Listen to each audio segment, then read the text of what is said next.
L'échange que vous allez entendre est un entretien épistémique. Il s'agit d'une conversation asymétrique dans laquelle on s'intéresse à notre interlocuteur en lui posant des questions.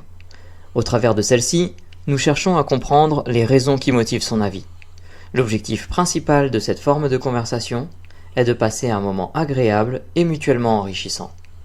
Bon, ben, Bonjour moi, Choulama. bonjour, ça va bien? Bah bien et toi? Ça va? Oui, ça va Tu, super. tu, tu passes un bon dimanche? Un excellent dimanche. Ok, ok. Bah là, je sais que ça fait un petit moment que t'es là, t'as dû entendre, tu connais le format du live ou t'as besoin que je te le réexplique super rapidement? J'ai compris que j'explique ma position, après tu me questionnes sur ma position.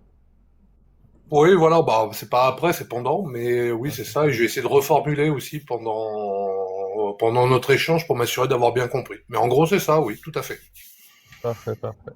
Donc tu me dis Bah quand je écoute, peux y je aller. t'invite à commencer alors à me dire, bah voilà, donc j'ai compris que tu Ouais. étais pour l'autorité parentale ou quelque chose comme ça. Donc je te Ouais, laisse, ouais, vas-y.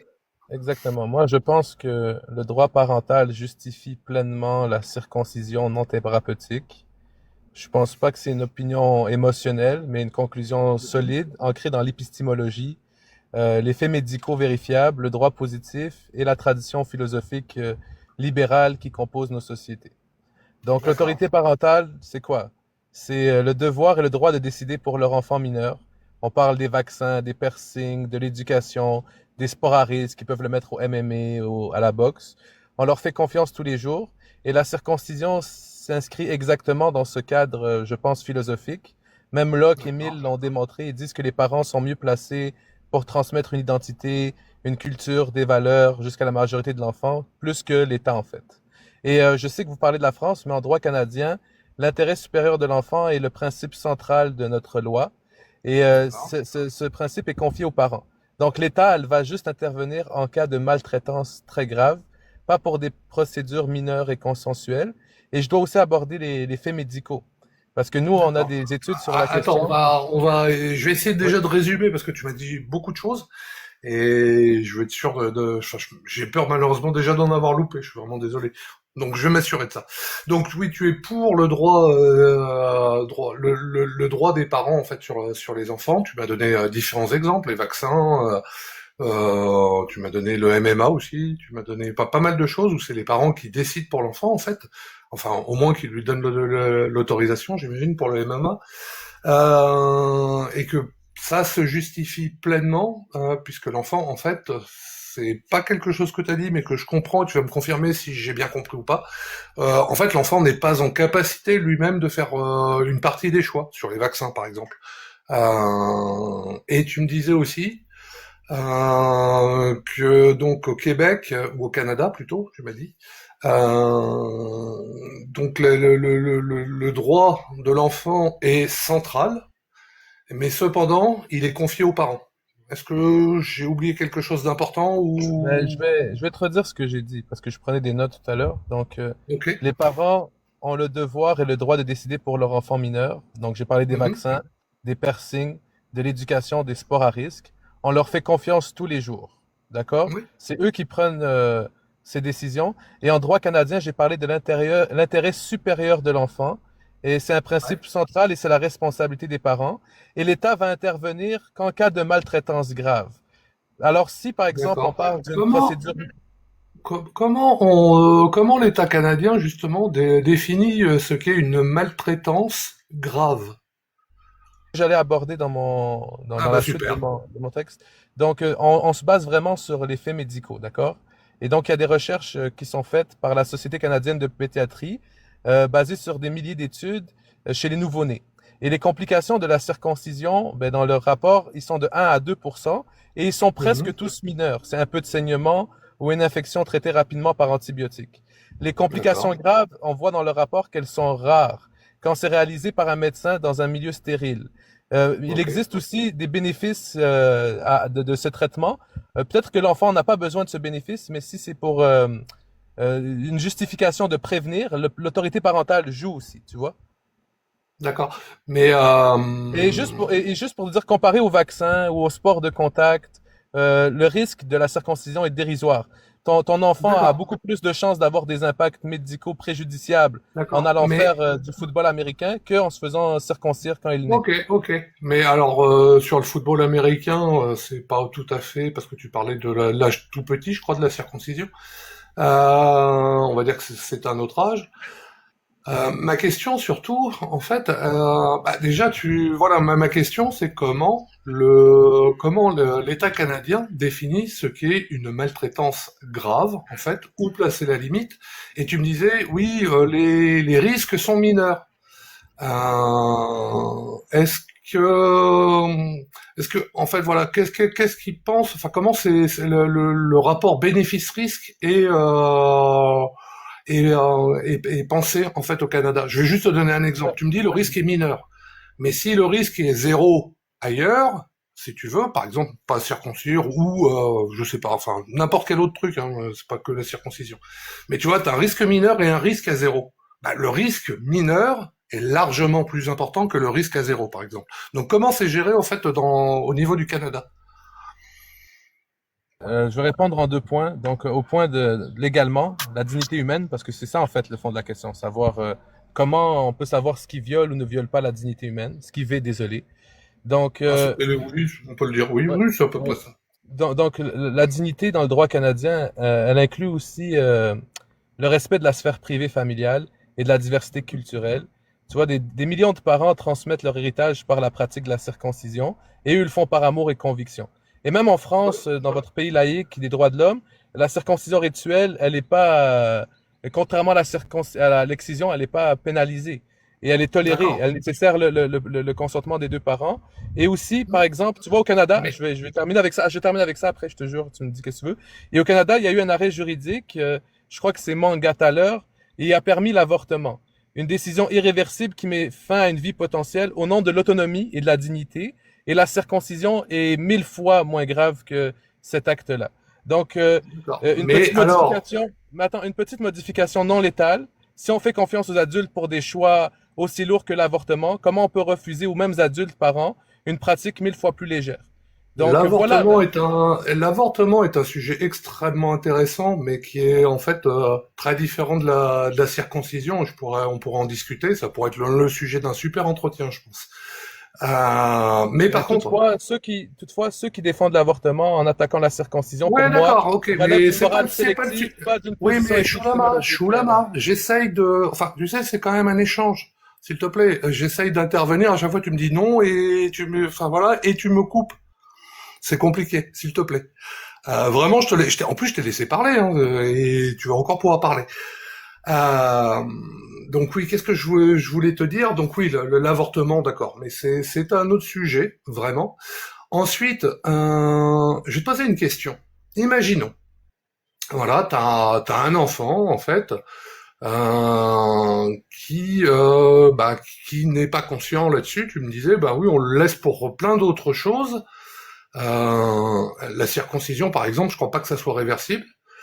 Et donc on fait ça. Et puis l'enfant à l'âge adulte, en fait, bah il a des problèmes. Voilà.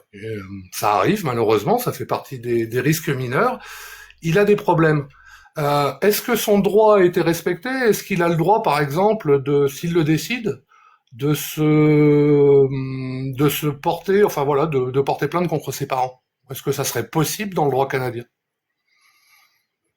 C'est-à-dire que quand il est arrivé à l'âge de raison, voilà, il a fait son choix et en plus d'ailleurs, même s'il n'a pas de complications, pourquoi pas. Mais là, moi, je te parle de complications. Est-ce qu'il a le droit de porter plainte contre ses parents pour cet acte qui a été fait cet acte irréversible lorsqu'il n'avait pas de possibilité? Donc, tu as abordé deux points, si je me trompe pas. Le consentement et la poursuite de l'adulte Oui, qui bah c'est aurait le eu... consentement et voilà ce qui en suit, tout à fait, Oui, je te confirme. exactement. Donc, pour le consentement, ce que je te dirais, c'est que en ce moment, le droit est bien fait, tu vois. Et Mhm. le consentement substitué par les parents existe précisément pour des questions comme ça. Quand tu nais, quand tu as un jour sur Terre, t'as pas la possibilité de prendre tu peux pas consentir, tu peux pas consentir au vaccin, ni aux opérations nécessaires, ni à son éducation, ni à sa religion, ni à un piercing. Tu peux consentir à rien. Et c'est exactement pourquoi le consentement des parents existe. Et quant au risque D'accord. mineur que tu as abordé pour le vieux monsieur, ben, l'homme majeur qui veut porter plainte, encore une fois, 1 à 2% des nouveau-nés, complications toujours presque D'accord. béguines. Mais Mais, ok. C'est un ou et deux juste, pour mais cent. Non. j'aimerais terminer. Je vais aborder point par Oui, point. non, Et je vais non, donner mais ma question, c'est sur le truc. C'est pas de repartir sur autre Donc chose, s'il te la plaît. question c'est est-ce que Voilà. l'enfant peut déposer plainte, il peut poursuivre ses parents au nom du code civil, il pourrait parler d'abus de morale ou que cet acte-là sans D'accord. son consentement aurait causé des troubles pour lui et qu'aujourd'hui il a une maladie donc qui impliquerait l'hôpital et comme la justice est bien faite, ce serait un cas d'espèce. Donc on Ok. analyserait tout et on verrait les préjudices subis, on verrait le droit actuel et on statuerait. Mais Ok. venir dire Et que la dans, circoncision, venir dire que et, et venir dire que la circoncision, comment te dire, il faut l'interdire comme j'ai pu entendre tout à l'heure. Je trouve que c'est ça l'atteinte à la dignité humaine, c'est d'interdire la circoncision. d'accord. Ok. Ok. Mais c'était pas dur. Enfin, voilà. Moi, ma question était pas là-dessus. Effectivement, il y a eu des propos comme ça, mais c'est une chose. Mais dans ce cas, donc reprenons mon expérience de pensée. Cette personne, à l'âge adulte, a des problèmes, veut porter plainte contre les parents, et l'action est irréversible. Pourquoi, dans ce cas-là, qu'est-ce qui justifie pour toi le mieux le fait que finalement, on n'ait pas attendu que la personne ait atteint sa majorité et l'âge de raison, au moins l'âge de raison, je sais pas, on prend la majorité ou peut-être un peu, voilà, c'est autre chose, c'est politique totalement, mais qu'il ait atteint l'âge de raison en fait et qu'il soit en mesure de se faire circoncire ou non, est-ce qu'il, par principe de précaution, n'aurait pas été mieux dans ce cas-là, en fait, d'attendre simplement?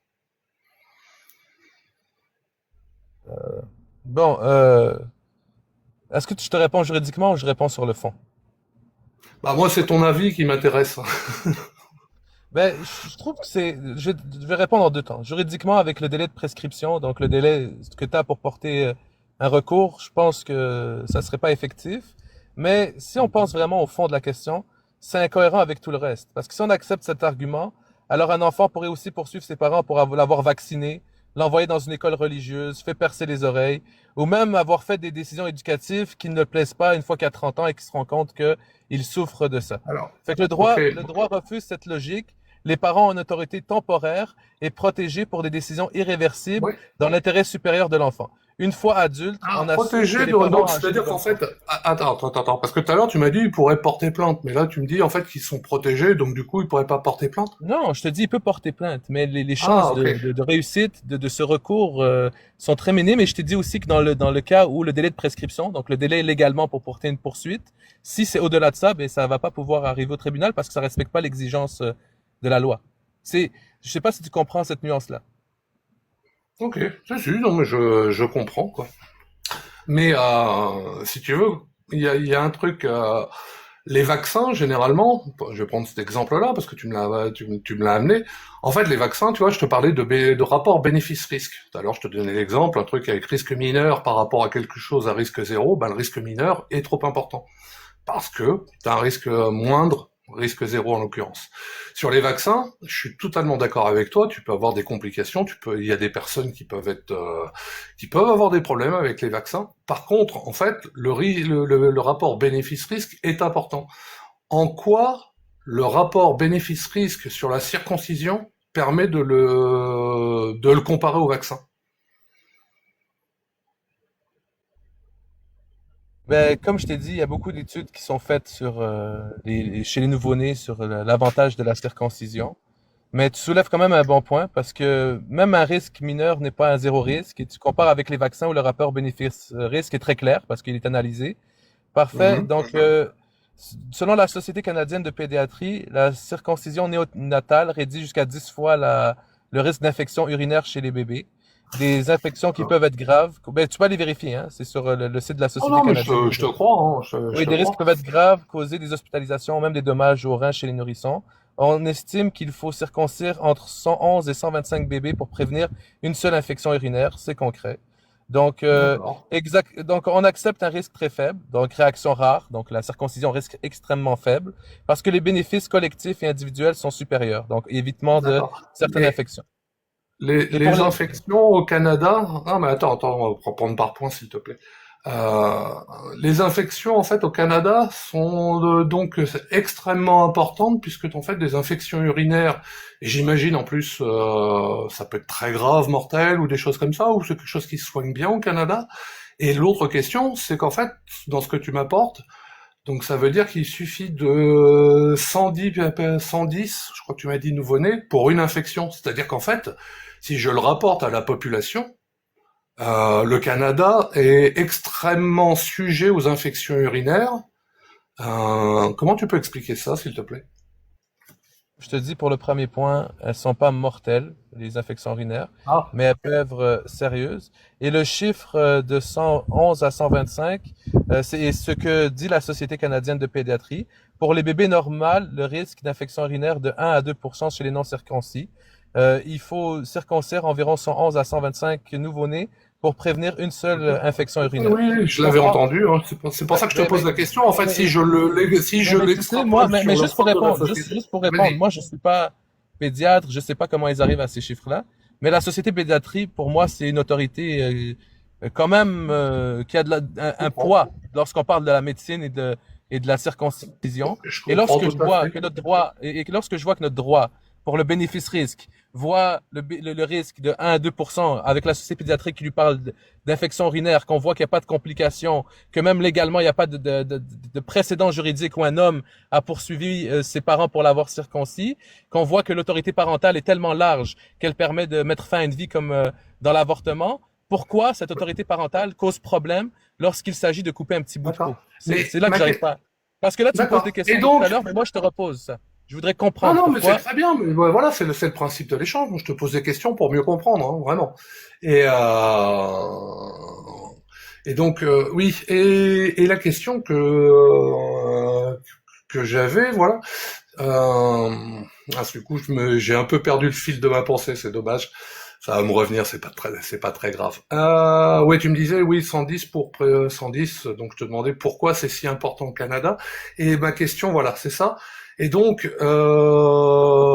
la Société pédiatrique canadienne, euh, a proposé ou conseille la circoncision et pense que c'est quelque chose qui devrait être généralisé au Canada.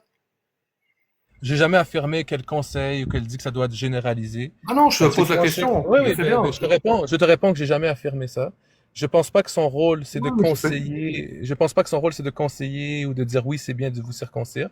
Son rôle, c'est C'est d'être en bien. cohérence avec les valeurs canadiennes, avec les Mhm. valeurs qui guident la médecine et avec notre constitution canadienne.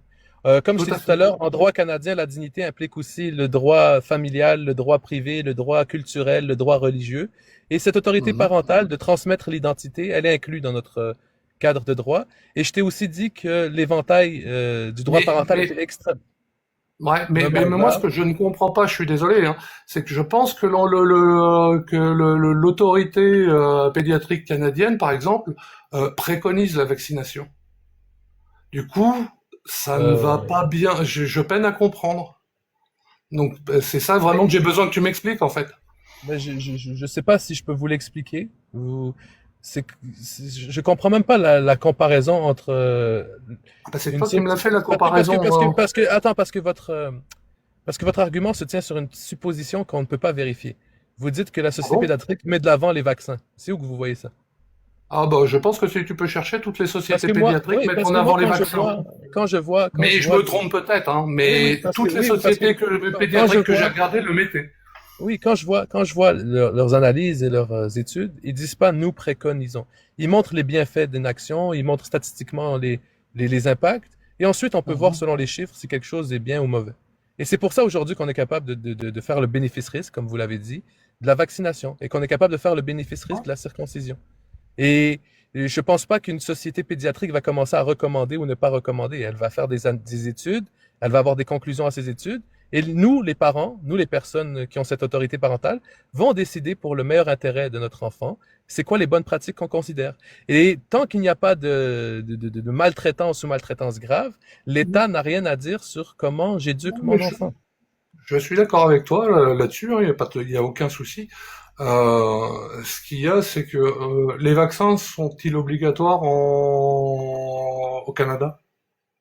Pas obligatoire. Il y a beaucoup de personnes qui se déduisent Ah, de cette, qui se il déduisent y de a cette, zéro. D'accord. Il n'y a pas de vaccin obligatoire au Canada. Il faudrait que j'aille vérifier s'il y en a un ou deux. Je n'ai pas cette information, mais je peux te dire que dans une vaste majorité des cas, c'est pas obligatoire le vaccin. Ok. Il n'y a pas Ok. Bah écoute, je te remercie parce que voilà, c'était une question que je me posais. Euh, Comme ça l'est dans la plupart des pays, c'est pour ça. Euh, Alors, par contre, ça, j'ai pas mis de timer, j'ai oublié. Je sais que toi tu regardes, je sais pas Bah, combien t'es on déjà à en 20 est là. minutes. T'es à 20 Ah minutes. bah, j'ai bien fait de demander. Mais je pourrais, c'est super intéressant, je pourrais rester des heures, quoi. Mais bon bah, du coup, en tout cas, je te remercie, Shulama. Je vais voir s'il y a peut-être des questions à emporter. Alors, t'as Ouais, dû comprendre le truc, c'est Merci, pas merci répondre beaucoup. forcément tout de suite. Et Merci après, je suis là-bas. on redit. Ouais, j'en ai une. C'est une question sous forme d'expérience de pensée pour vraiment comprendre comment tu te positionnes. J'ai bien compris que tu étais pas en France, tu étais au Québec et qu'il y avait une grande part à la protection des valeurs culturelles et cultuelles des communautés, ce qui est normalement pas le cas en France puisque la France ne reconnaît aucune communauté à part la communauté nationale. Demain, on fait une expérience de pensée, si tu es d'accord. J'ai ton consentement? Plus loin, j'ai pas parlé des communautés, hein. J'ai parlé des parents, l'individu, le droit à la dignité, notre charte des droits et libertés. Non, non, La oui, dignité oui, j'ai pas dit que tu individuelle. avais dit ça.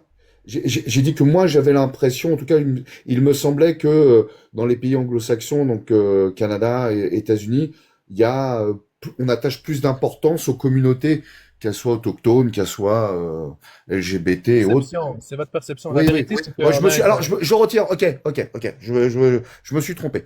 Est-ce que tu es d'accord pour faire une expérience de pensée? allez-y, allez-y.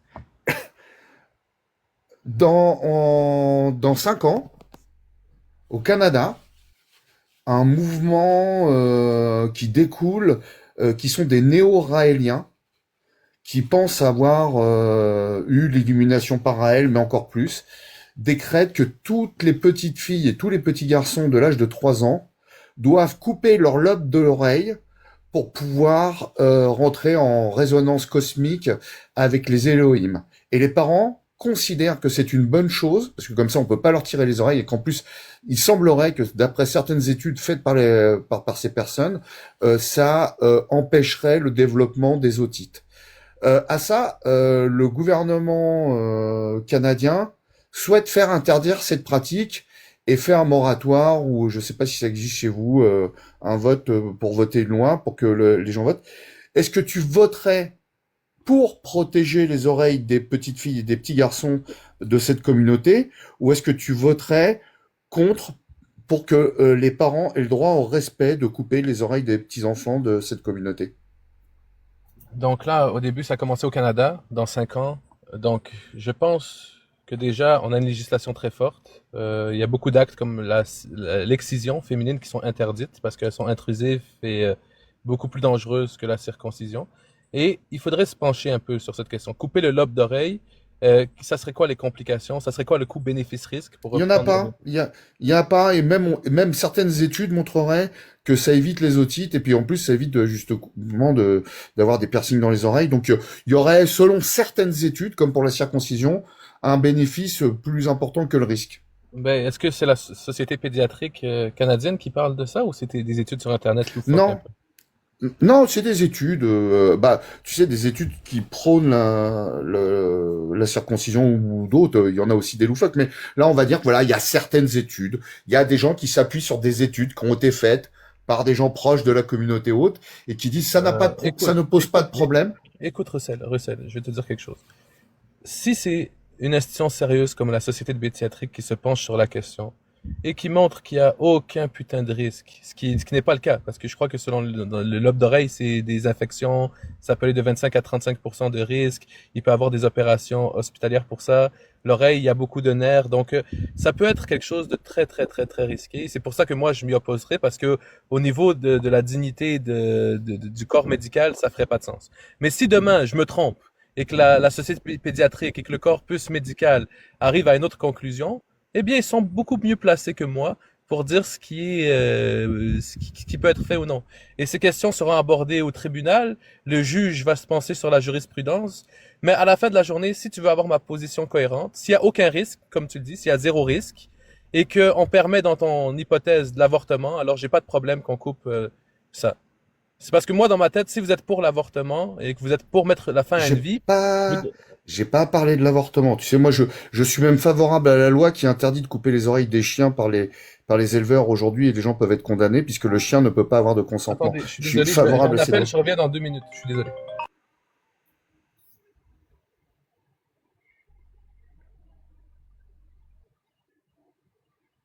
Oui, je suis d'accord avec toi. La loi, là, j'ai connu aussi ce monde où on coupait les oreilles aux chiens et les queues aussi. Et Ouais. c'est une bonne chose que ça ait été interdit. Ouais, et quand tu vois que c'est interdit parce que l'animal ne peut pas donner le consentement. Et en Oui, tout France, à fait. on va couper une partie qui est à la fois une muqueuse, ce n'est pas qu'un bout de peau, qui est à la fois une muqueuse et de la peau, et qui, chez l'adulte, si on le déplie, fait la taille d'un smartphone, qui est extrêmement énervé et qui a une utilité. Là, la loi française ne se positionne pas.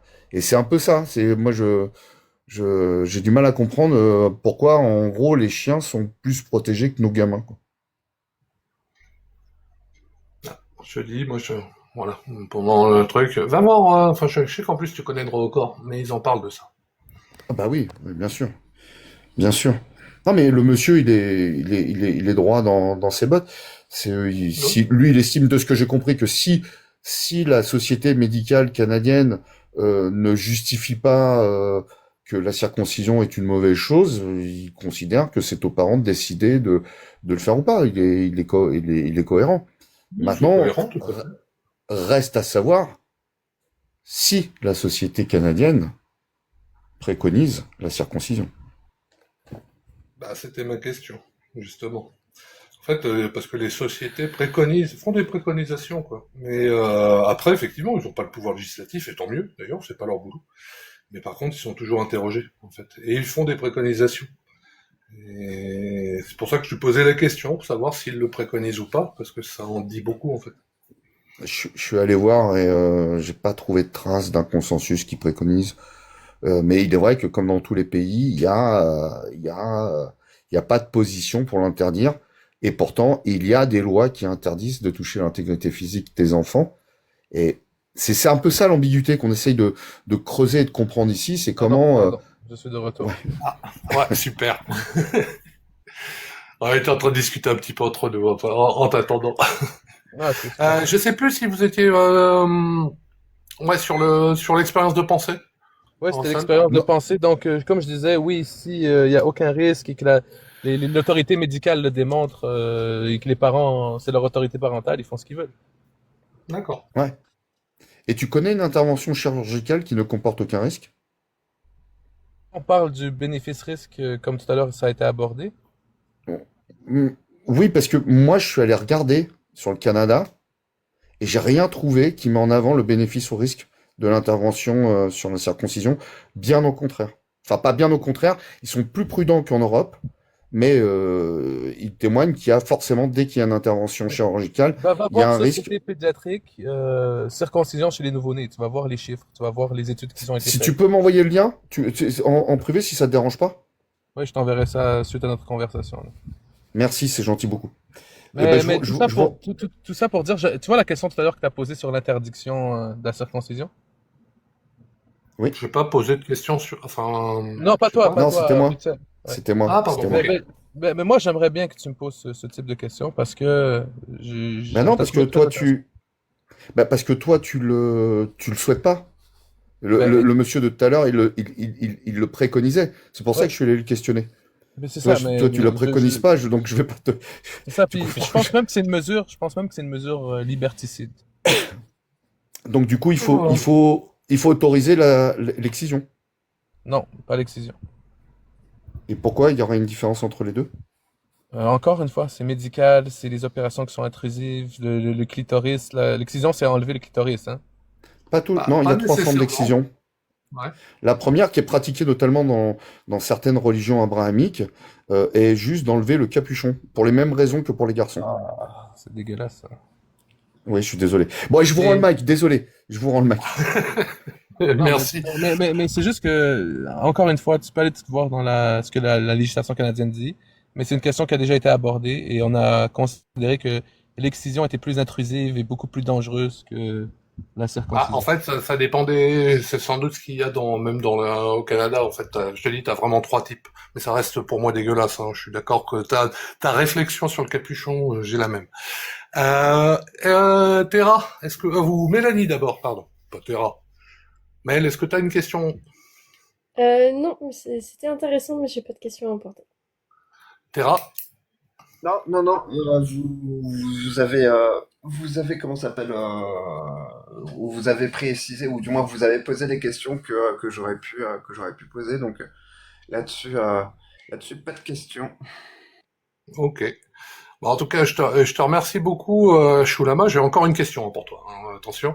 Et juste un petit truc, ce que disait Rossal, moi aussi j'ai posé une question tout à l'heure. En fait, on pose des questions en fonction, pour t'expliquer, parce que voilà, en fonction de la personne qui est en face. C'est-à-dire que je vais pas te poser une question d'un truc qui est contre, alors que mon but, en fait, c'est d'essayer de mieux comprendre pourquoi tu penses ce que tu penses.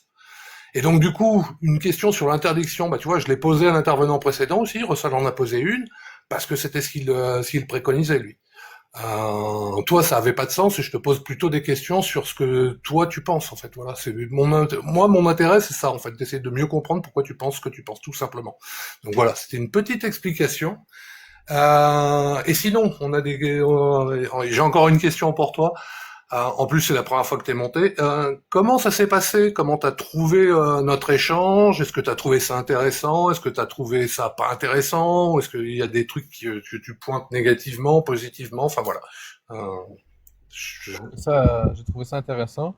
Euh, comment dire? Je trouve que c'est un concept de live qui mérite d'être mis plus de l'avant, le 1v1 15 minutes.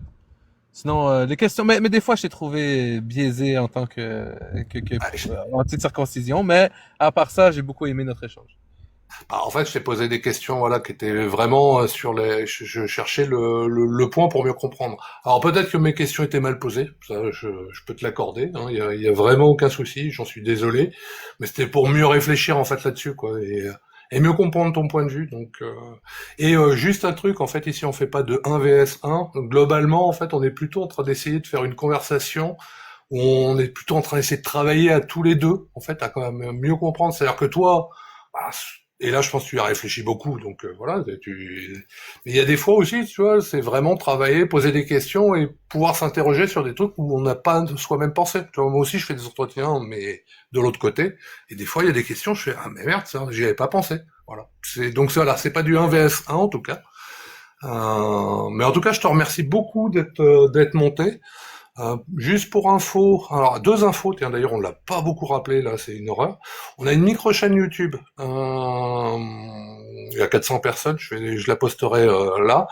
On reposte généralement les entretiens. Par contre, bien sûr, même si la loi nous autoriserait à ne pas le faire, c'est-à-dire qu'une personne qui est passée avant, ou toi, ou n'importe qui a dit ben non mais moi je veux pas que mon entretien soit republié, on ne le republiera pas. Et s'il a été republié, c'est arrivé des fois, les personnes s'écoutent et disent oh, finalement je suis pas très content de ce que j'ai dit, et ben on le retire. Voilà, il suffit de nous le demander. Donc je voulais t'informer de ça. Ça me paraît important. Et voilà, et on fait des lives toutes les semaines sur des sujets multiples et variés. Voilà, juste pour information. En tout cas, je te remercie beaucoup pour cet échange que j'ai trouvé instructif. C'est beaucoup, Khoya. Merci. Eh ben écoute, j'espère à bientôt. Passe une bonne journée, toi. Ça va, il est tôt encore, début d'après-midi.